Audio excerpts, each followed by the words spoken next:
हाँ, क्या हुआ? सो रही है, इंजेक्शन का असर है। अच्छा है, सोने दो उसको। उसके हक में बेहतर है।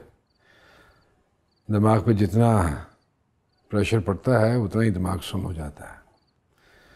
पता नहीं वो यहाँ तक कैसे पहुंची और अब क्यों वो झूठ पे झूठ बोले चली जा रही है।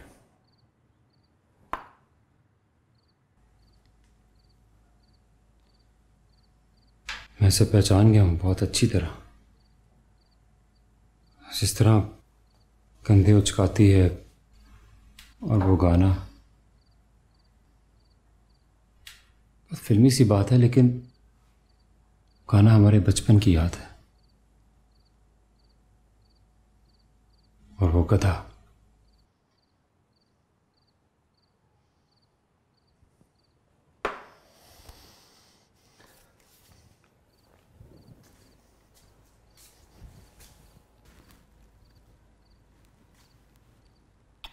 मुझे तुम भी डिस्टर्ब लग रहे हो।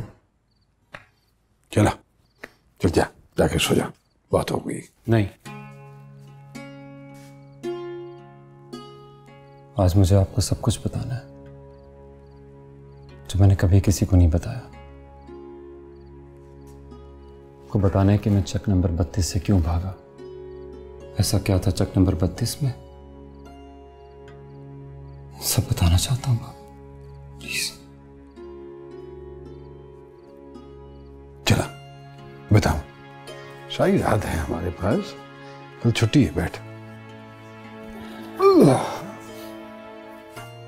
बोल।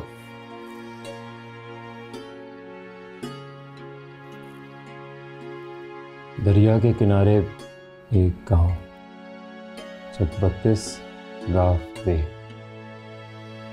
और वहां के छोटे छोटे घर, बिल्कुल जैसे छोटे छोटे मॉडल हाउसेस होते हैं।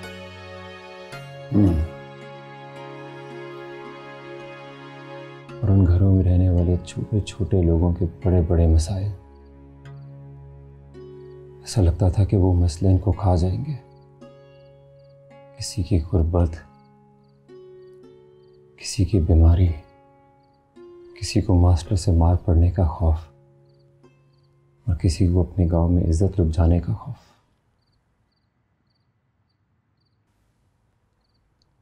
सोचता हूं तो हंसी आती है सोच के कि छोटे छोटे मसले निकल गए सबको। मुझे, रखी को, टमाटो को।